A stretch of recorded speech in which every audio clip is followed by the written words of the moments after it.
Hello friends, സാന്ത്വനത്തിലേക്ക് എല്ലാവർക്കും സ്വാഗതം. അങ്ങനെ ബാലൻ നടുവൊടിഞ്ഞ് വീണ കാര്യം ഓർത്തിട്ട് ദേവി എല്ലാവരോടും പറയാ, ഇവിടെ ഓരോ പ്രശ്നങ്ങൾ ഉണ്ടാവണമെന്ന് ഞാൻ നേരത്തെ പറഞ്ഞിട്ട് ആരെങ്കിലും വിശ്വസിച്ചോ? ഇല്ലല്ലോ. ഇപ്പോൾ കണ്ടോ അച്ഛനിങ്ങനെ സംഭവിച്ചത്? ഇതിൻ്റെ മെയിൻ കാരണം എന്താണെന്ന് വെച്ചാൽ മീനാക്ഷിയുടെ വീട്ടിൽ നിന്ന് ഇവിടെ കൊണ്ടിട്ട കാറാണ്. ഇത് തന്നെ ഇവിടുത്തെ എല്ലാ പ്രശ്നം. എത്രയും വേഗം ആ കാറ് മാറ്റിയാലേ ഇവിടുത്തെ പ്രശ്നങ്ങളെല്ലാം തീരുള്ളൂ എന്നൊക്കെ ഇങ്ങനെ പറഞ്ഞ് ഇളക്കി കൊടുക്കാട്ടോ. ഈ സമയത്താണ് വൈകിട്ട് ജോലിയൊക്കെ കഴിഞ്ഞിട്ട് നമ്മളെ മീനാക്ഷി വീട്ടിലേക്ക് വന്നു കയറുന്നത്. വന്ന പാടെ ദേവിയെ കാണുമ്പോൾ ഏട്ടത്തിന്ന് വിളിക്കുകയാണ്.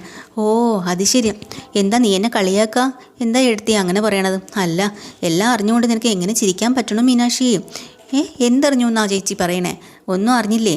ഇവിടെ ബാലച്ചൻ വീണ് കിടക്കുമ്പോൾ തന്നെ എന്താ ചിരിച്ചൊക്കെ നിനക്ക് സംസാരിക്കാൻ തോന്നുന്നുണ്ടല്ലോ മീനാക്ഷി. എടുത്ത് എന്താ പറഞ്ഞാൽ അച്ഛൻ വീണ് കിടക്കാന്നോ? അതെ, അച്ഛനൊന്ന് തെന്നി വീണു, ദേ അകത്ത് കിടപ്പുണ്ട്. അയ്യോ അച്ഛൻ എന്ത് പറ്റിയെന്നും പറഞ്ഞുകൊണ്ട് ഓടിപ്പോവാട്ടോ. ഓടി ചെന്ന് അച്ഛനെ നോക്കും. അച്ഛൻ എന്ത് പറ്റിയെന്നൊക്കെ ചോദിക്കുകയാണ്. അപ്പോഴാണ് ബാലൻ പറഞ്ഞ, മോളെ ഞാനൊന്ന് തെന്നി വീണത്, അല്ലാതെ വേറെ ഒന്നുമില്ല. ഇങ്ങനെ കിടന്ന് ബഹളം വയ്ക്കാൻ വേണ്ടിയിട്ട് ഒന്നുമില്ല. ഇല്ല അച്ഛാ, അച്ഛന് ഹോസ്പിറ്റലിൽ പോകണോ? എന്താ വേണ്ടത്? എന്ത് വേണമെങ്കിലും ചെയ്യാം അച്ഛാ എന്ന് മീനാക്ഷി ഇങ്ങനെ പറയാട്ടോ. ഇതിനിടയ്ക്ക് ദേവി അവിടെ കുരിപ്പുണ്ടാക്കി കൊടുക്കുക. എൻ്റെ മീനാക്ഷി, ഇതൊന്നുമല്ല ഇവിടെ വേണ്ടത്. ഒന്നാമത്തെ കാര്യം, മീനാക്ഷിയുടെ വീട്ടിൽ നിന്ന് ഇവിടെ കൊണ്ടിട്ടില്ലേ കാറ്, ഇതൊക്കെ തന്നെയാണ് പ്രശ്നം. കാറോ? അതിനിപ്പോൾ ഇതുമായിട്ട് എന്താ ബന്ധമെന്ന് ചോദിക്കട്ടെ. അപ്പോഴത്തേക്കിന് വീണ്ടും ദേവി പറഞ്ഞു കൊടുക്കുകയാണ്, അതെ ഇവിടുത്തെ അച്ഛനെ അതൊക്കെ ആലോചിച്ച് ടെൻഷൻ അടിച്ച ഓരോ സമയം നടപ്പ് അതിലാണ് പറ്റിയത്. എവിടെ പോയി താഴെ വീണൊക്കെ ചെയ്തത്. മനസ്സിനാണെങ്കിൽ ഒരു സമാധാനം ഇല്ല അച്ഛന്. അതുകൊണ്ട് അല്ലേ ബാലച്ച? ബാലനാണെങ്കിലും എന്തായാലും എനിക്ക് വേണ്ടി ദേവി ഇങ്ങനെയൊക്കെ പറയണത് സന്തോഷമാണ് കേട്ടോ. അതുകൊണ്ട് മിണ്ടാതെ കേട്ടുകൊണ്ടിരിക്കുക. അല്ലെങ്കിൽ പോട്ടെ മോളെ, സാരമില്ല, അങ്ങനെ ഒന്നും പറയണില്ല. ദേവി പറയണത് അങ്ങ് സമ്മതിച്ചു കൊടുക്കുകയാണ്. അത് കേൾക്കുമ്പോൾ അമ്മനെ മീനാക്ഷിക്കും നല്ല വിഷമാവണം കേട്ടോ. അങ്ങനെ മീനാക്ഷി ഒന്നും മിണ്ടാണ്ട് ഇറങ്ങി പോകണം. എന്നിട്ട് ധർമ്മനും പറഞ്ഞോ, ഒന്ന് നിർത്തുന്നുണ്ടോ ദേവി, നീ ഇങ്ങനെ കിടന്ന് പറയല്ലേ എന്നൊക്കെ പറയാം. മീനാക്ഷി സങ്കടം കൊണ്ട് ഇറങ്ങി പോവാട്ടോ. അങ്ങനെ അച്ഛനെ റെസ്റ്റ് എടുക്കാൻ വേണ്ടി എല്ലാവരും പുറത്തേക്ക് ഇറങ്ങാം. ഈ സമയം ബാലൻ ഫോൺ എടുത്ത് മിഥുനെ ഹോസ്പിറ്റലാക്കിയിട്ടുണ്ടല്ലോ, അവിടുത്തെ ഡോക്ടറെ വിളിച്ച് കാര്യങ്ങൾ പറയാട്ടോ.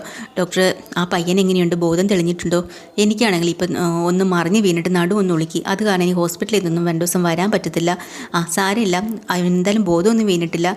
അതിപ്പോൾ പറയാറായിട്ടില്ല, 2-3 ദിവസം കഴിയുമായിരിക്കും. ബോധം വീണ് കഴിഞ്ഞാൽ തന്നെ എന്താ സംഭവിച്ചതെന്ന് നമുക്ക് അറിയാൻ പറ്റത്തുള്ളൂ. പിന്നെ പോലീസ് ഇവിടെ വന്നിട്ടുണ്ടായിരുന്നു അന്വേഷിച്ച്. അപ്പോൾ ബാലൻ പറഞ്ഞു, അതെ, എൻ്റെ കടയിലേക്ക് വന്നിരുന്നു സാർ എന്ന് പറയാം. കാര്യങ്ങളൊക്കെ വിശദീകരിച്ച് ഞാനും പറഞ്ഞിട്ടുണ്ട്. പിന്നെ ഇതിനെ തൊട്ട് വീണ്ടും പ്രശ്നങ്ങളുണ്ടാവാം, പോലീസ് കേസും കാര്യങ്ങളും വരും. എല്ലാത്തിനും ബാലൻ പിന്നിലുണ്ടാവുമല്ലോ അല്ലേ? പിന്നെന്താ സാറേ, എനിക്കതിലൊന്നും ഒരു പേടിയില്ല. സത്യസന്ധമായിട്ട് നടക്കുന്ന ഒരാളാണ് ഞാൻ. ആ ചെറുപ്പക്കാരന് എന്താ സംഭവിച്ചെന്ന് എനിക്കും അറിയണം. പാവം പിടിച്ച് അവനെ ആരോ വഴിയിൽ ഇടിച്ച് തള്ളിയിട്ടതാണെന്നാണ് എനിക്കും തോന്നുന്നത്. അപ്പോൾ ഡോക്ടർ പറയാം, അതെ, ആരോ ഇടിച്ച് അവശനാക്കിയതാണ്. കാരണം മൂക്കിലും മുഖത്തും ഒക്കെ നന്നായിട്ട് ഇടി കൊണ്ട് തന്നെ പാടും നല്ല ചതവും ഒക്കെ ഉണ്ട്. അപ്പോൾ എന്തായാലും ഒരു ആക്സിഡൻറ്റ് ആവാനുള്ള വഴിയില്ല. ഇതാരോ അടിച്ചത് തന്നെയാണ്. അപ്പോൾ ഇത് കണ്ടുപിടിക്കണമെങ്കിൽ എന്തായാലും പോലീസിൻ്റെ അന്വേഷണം തന്നെ വേണ്ടി വരും. സാരമില്ല, എന്തായാലും ബാലിനെ പോലെ നല്ലൊരു മനസ്സുള്ള ഒരാളിന് ഇതൊക്കെ തോന്നുന്നുണ്ടല്ലോ. അതെ സാറേ, എനിക്ക് അങ്ങനെയാണ്. ഞാൻ അങ്ങനെ ഒരാളാണ്. ഒരാളെ വഴി കണ്ടാലും ഞാൻ ഇട്ടറിഞ്ഞിട്ട് പോവില്ല. എനിക്ക് എങ്ങനെ അയാളെ രക്ഷപ്പെടുത്തണമെന്ന് മാത്രമുള്ള ചിന്തയും മനസ്സിലുണ്ടാവുള്ളൂ. നല്ല കാര്യം, എന്തായാലും കുഴപ്പമില്ല. എന്തെങ്കിലും പ്രശ്നങ്ങളുണ്ടെങ്കിൽ ഞാൻ വിളിച്ച് ബാലിനെ അറിയിച്ചോളാം കേട്ടോ. ശരി ഡോക്ടർ എന്നും പറഞ്ഞ് അവർ ആ പയ്യൻ്റെ കാര്യങ്ങളെല്ലാം പറഞ്ഞു ഫോൺ വയ്ക്കുക. എന്നിട്ട് ബാലനെ ആലോചിക്കുന്നുണ്ട്, എങ്ങനെയായാലും ശരി തന്നെ എത്രയും വേഗം ആ പയ്യന് ആരാ ഇങ്ങനെ ചെയ്തതെന്നുള്ളത് അത് കണ്ടുപിടിച്ച് പറ്റത്തുള്ളൂ എന്ന് ചിന്തിക്കുക. അങ്ങനെ ഇരിക്കുമ്പോൾ വൈദ്യം വരുന്നുണ്ട് കേട്ടോ. വൈദ്യം വീട്ടിൽ വന്ന് ബാലിനെ ചികിത്സിക്കുന്നുണ്ട്. എന്നിട്ട് നടുവിലിടാനായിട്ടൊരു ബെൽറ്റൊക്കെ കൊടുത്തിട്ട് കുറച്ച് പതുക്കെ നടത്തിക്കുന്നുണ്ട്. അപ്പോൾ ബാലൻ പതിയെ നടന്ന് ആ ഡൈനിങ് ടേബിളിൻ്റെ അവിടെയൊക്കെ വന്നിരിക്കുകയാണ്. എന്നിട്ട് പറയാം, എനിക്ക് ഇങ്ങനെ ഇരുന്നാലൊന്നും പറ്റത്തില്ല, എനിക്ക് കടയിലൊക്കെ പോകാനുള്ളതാണ്, ഈ സാധനമൊക്കെ വെച്ചിട്ട് ഇരുന്നാലൊന്നും പറ്റത്തില്ല എന്ന്.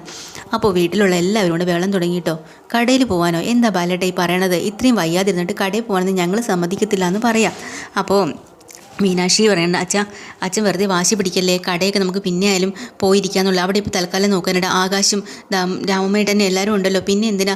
അപ്പോൾ വൈദ്യം പറഞ്ഞു കൊടുക്കുന്നുണ്ട്, ദേ മക്കളൊക്കെ പറയുന്നതാണ് ശരി, തൽക്കാലം ഒരാഴ്ചത്തേക്ക് നടുവ് അനക്കാനേ പാടില്ല, അനക്കി കഴിഞ്ഞാൽ കോംപ്ലിക്കേറ്റഡ് ആവും. അതുകൊണ്ട് ഈ ബെൽറ്റ് ഇട്ട് അങ്ങോട്ടും ഇങ്ങോട്ടൊക്കെ ഒന്ന് പതിയെ നടന്നും ഇരുന്നും റെസ്റ്റ് എടുക്കുകയാണ് വേണ്ടത്. പിന്നെ എന്താ ഫുഡ് കൊടുക്കാണ്ടെന്നൊക്കെ ഗോമതി ചോദിക്കുക. അപ്പോൾ വൈദ്യം പറയുന്നുണ്ട്, ഒരുപാട് വണ്ണം വെച്ച് കയറുന്നുള്ള ടൈപ്പിലുള്ള ആഹാരമൊന്നും കൊടുക്കണ്ട, ലൈറ്റായിട്ടുള്ളത് കൊടുത്താൽ മതി, ഒക്കെ ശരിയായി മാറിക്കോളൂ, നിങ്ങളൊന്നും ടെൻഷൻ അടിക്കുന്ന കാര്യമൊന്നും ബാലനില്ല എന്നും പറഞ്ഞിട്ട് വൈദ്യരങ്ങ് പോവാണ് കേട്ടോ.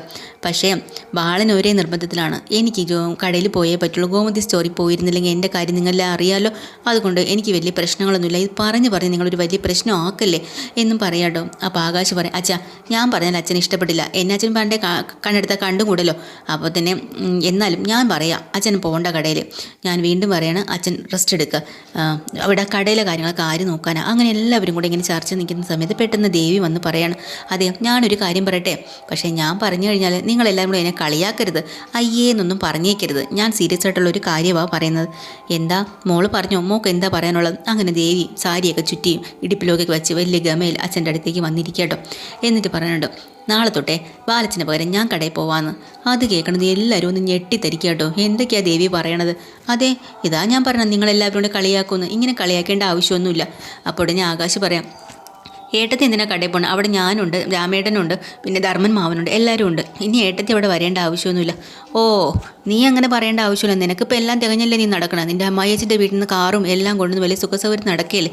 ഞാൻ എങ്ങനെയെങ്കിലും പോയി ഒന്ന് രക്ഷപ്പെടട്ടെന്നോ അല്ലെങ്കിൽ ഞാൻ നല്ല രീതിയിൽ ആവട്ടെ എന്നുള്ള ചിന്ത നിനക്കൊന്നും ഇല്ലല്ലോ എന്നങ്ങ് പറഞ്ഞു കൊടുക്കാട്ടോ ദേവി. അപ്പോൾ തന്നെ ആകാശം മീനാക്ഷിയും കൂടെ അന്തം വിട്ട് പോവാ. ഇതൊക്കെ എന്ത് സംസാരം? ഇങ്ങനെയൊന്നും സംസാരിക്കല്ലേ മോളെ എന്നിങ്ങനെ ഗോമതിയും പറയാം. പിന്നെ അല്ലാണ്ട് ഞാനെന്ത് പറയാനാ എന്ന് പറഞ്ഞ് പിണങ്ങി മുഖം വീർപ്പിച്ച് ഇങ്ങനെ തിരിഞ്ഞിരിക്കട്ടോ. അവസാനം ബാലനല്ലേ ആള്, ദേവി എന്ത് പറഞ്ഞാലും അവസാനം സമ്മതിച്ചു കൊടുക്കുമല്ലോ. അവസാനം ബാലൻ തന്നെ പറയുന്നുണ്ട്, ദേ ഞാനൊരു കാര്യം പറയാം, നിങ്ങളെല്ലാവരും കൂടെ കേൾക്കാൻ പറയാം. നാളെ തൊട്ട് ഉറപ്പായിട്ടും ദേവി തന്നെ കടയിലേക്ക് പോട്ടെ എന്ന്. അത് കേൾക്കുമ്പോൾ ഗോമതിക്ക് ദേഷ്യം വരികയാണ്. എന്താ ബാലട്ടെ ഇങ്ങനെ പറയണത്? ദേവി എന്തിനാ ഇപ്പോൾ കടയിൽ പോകണം? അവിടെ എല്ലാവരും ഉണ്ടല്ലോ. ഇല്ല, ദേവി പോട്ടെ, കൗണ്ടറിൽ ക്യാഷ് വാങ്ങാനായിട്ട് ദേവി പോയിരിക്കട്ടെ. പിന്നെ അച്ഛാ അതിൻ്റെ ആവശ്യമില്ല, ഞങ്ങളുണ്ടല്ലോ എന്ന് ആകാശ് പറയുമെങ്കിൽ ആകാശിനൊരു പുല്ല് വില പോലും കൊടുക്കണില്ല കേട്ടോ ബാലൻ. സാധാരണ മക്കൾക്കൊന്നും വില ഇല്ലല്ലോ അവിടെ, മരുമക്കൊക്കെയുള്ള സ്നേഹം പോലും മക്കൾക്കില്ല. അപ്പോൾ അതുകൊണ്ട് തന്നെ ആകാശിന് അങ്ങ് ദേഷ്യം വരും കേട്ടോ. പിന്നെ വീണ്ടും ദേവി പറയണം, അച്ഛൻ പറഞ്ഞല്ലോ, ഞാൻ പറഞ്ഞാലല്ലേ നിങ്ങൾക്ക് പ്രശ്നമുള്ളൂ. ഇപ്പോഴേ അച്ഛൻ പറഞ്ഞിട്ടുണ്ട് എന്നോട് കടയിൽ പോകാനൊക്കെ.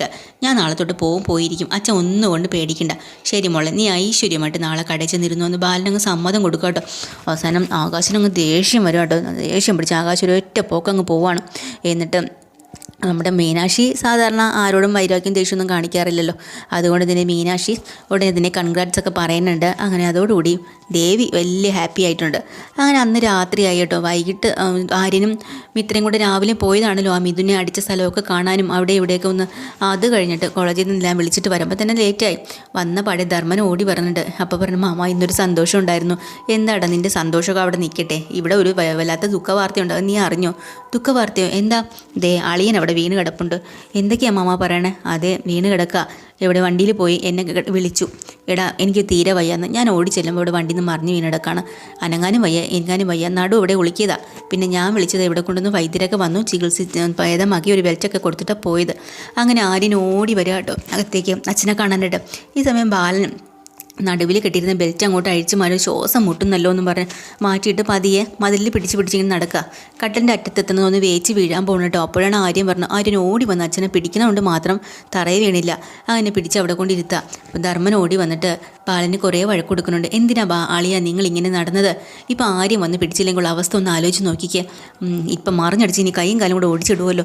എന്താ വൈദ്യുതി വന്ന് നടുവിന് ഇടാനായിട്ടൊരു ബെൽറ്റ് തന്നില്ലേ, അതെന്തേ? ഓ, അതൊക്കെ ഊരിക്കളഞ്ഞിട്ടാണല്ലേ ഈ നടപ്പ്, ഒരു ശ്രദ്ധയുമില്ല. എന്നിട്ട് പറയണതോ നേരം വെളുത്തുടനെ കടയിൽ പോകണമെന്ന്. അപ്പോഴാണ് ആര്യം പറയണം, അച്ഛാ കടയിലൊന്നും പോകണ്ട, അച്ഛൻ റെസ്റ്റ് എടുക്കുക, നമുക്ക് വേറെ വൈദ്യശാലയിൽ പോയി അവിടെ ഒരാഴ്ച റെസ്റ്റ് എടുക്കാം, അവിടെ കിടന്ന് ചികിത്സിക്കുക അച്ഛാ, കൂട്ടിന് ഞാനിരുന്നോളാം, ഞാൻ എൻ്റെ ജോലിയും കാര്യങ്ങളും ഒക്കെ മാറ്റി വെച്ചോളാം, എനിക്ക് ഒരു വിഷമവും ഇല്ല, അച്ഛൻ വാ നമുക്ക് അങ്ങനെ ചെയ്യാം. ഓ, ഉടനെ ബാലനല്ലേ, ആരിനെ കണ്ടെടുത്താൽ കണ്ടുകൂടാത്ത രീതിയാണല്ലോ.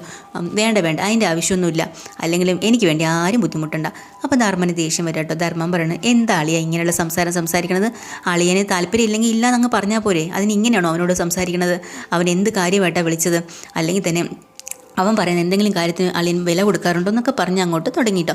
അപ്പോൾ അവസാനം ബാലൻ പറയുന്നുണ്ട്, ഇല്ല നിങ്ങളെ ജോലിക്കൊക്കെ ബുദ്ധിമുട്ടിയൊന്നും വരണ്ട, നിങ്ങൾ പോക്കോ, എനിക്ക് വേറെ കുഴപ്പമൊന്നുമില്ല, എനിക്ക് കടയിൽ പോയിരുന്നേ പറ്റത്തുള്ളൂ. അച്ഛൻ എന്തൊക്കെ പണിയായി പറഞ്ഞു, ഇത്രയും വയ്യാണ്ട് നടുവനക്കാൻ വയ്യാണ് കടയിൽ പോയിരിക്കുക എന്ന് പറയണത്. പിന്നെ കടയിൽ പോയിരുന്ന കാര്യങ്ങളൊക്കെ എങ്ങനെ നടക്കും?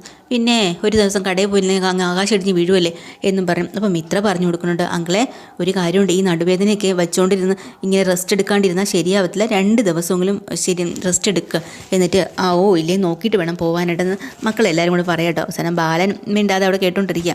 അങ്ങനെ ആര്യനും മിത്രയും കൂടെ അവിടെ നിന്ന് പോകുമ്പോൾ ധർമ്മം പറയുന്നുണ്ട്, വാ പോയി കിടക്കണമെങ്കിൽ ഞാൻ പിടിച്ചോളാം, നീ എന്നെ പിടിക്കുകയെടുക്കുകയെന്ന് വേണ്ട, അത് വേണ്ട ഞാൻ തന്നെ പിടിച്ച് കിടത്തിക്കോളാം എന്ന് പറഞ്ഞ് പതിയെ പിടിച്ചുകൊണ്ട് കിടത്തുക കേട്ടോ.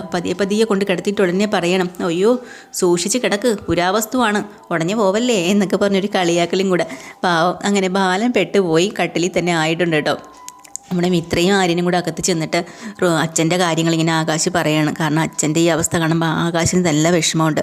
അങ്ങനെ മിത്രയോട് പറയാം, എടി അച്ഛന് എന്തായാലും തീരെ വയ്യെന്നാണ് തോന്നണത്. പാവം അച്ഛന് ഇങ്ങനെ വന്ന് കണ്ടപ്പോൾ തന്നെ എനിക്ക് നല്ല വിഷമായി. അതെ ആര്യ, ഞാനൊരു കാര്യം ചോദിക്കട്ടെ, ഇപ്പോൾ എന്തൊക്കെ പ്രശ്നങ്ങളായി വീട്ടിൽ അടിക്കടി വരുന്നത്? ഇപ്പോൾ മിഥുൻ്റെ കാര്യമായിട്ട് നമുക്ക് പ്രശ്നങ്ങളായി, അത് കഴിഞ്ഞൊരു കാറ് വന്നു എന്നും പറഞ്ഞ് അതിൻ്റെ പ്രശ്നങ്ങളായി, ഇപ്പോൾ അങ്കിള് വീണ് ഇങ്ങനെയായി. ഇതെന്താ? ഓ, നീ പറയാൻ പറ്റുന്ന എന്താണെന്ന് മനസ്സിലായി. ഇനി വല്ല ചരട് കെട്ടനോ ജോത്സ്യരെ വിളിക്കുകയോ ഒക്കെ ചെയ്യണോ അല്ലേ?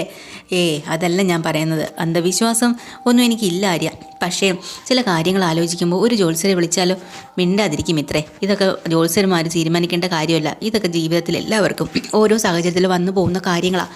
അതുകൊണ്ട് നീ എന്ന് സമാധാനപ്പെടും. എന്തായാലും ആ മിഥുൻ്റെ കാര്യം ഇനി ഓർമ്മ വരാതെ നല്ലതായി. മിഥുനെ അവിടെ ഒന്നും കാണാത്തത് കൊണ്ട് തന്നെ മിഥുൻ ഒരു പക്ഷേ ഇനി നമ്മളെ പിറകെ വരില്ലായിരിക്കും. അവൻ രക്ഷപ്പെട്ട് പോയിട്ടുണ്ടാവും. അതെ, നീ ഇനി അങ്ങനെ ചിന്തിച്ചാൽ മതി. മിഥുൻ ഇന്നെ നമ്മുടെ ജീവിതത്തിലില്ല കേട്ടോ. നീ അതുകൊണ്ട് അങ്ങനെ ഞാൻ ചിന്തിച്ച് ടെൻഷൻ അടിക്കണ്ട. സമാധാനമായി. നിൻ്റെ കൂടെ എന്തിനു ഞാനുണ്ടല്ലോ, പിന്നെ എന്തിനാണ് നീ ടെൻഷൻ അടിക്കണേ എന്ന് പറഞ്ഞ് ആരെയും ഇത്ര സമാധാനപ്പെടുത്തുകയാണ്.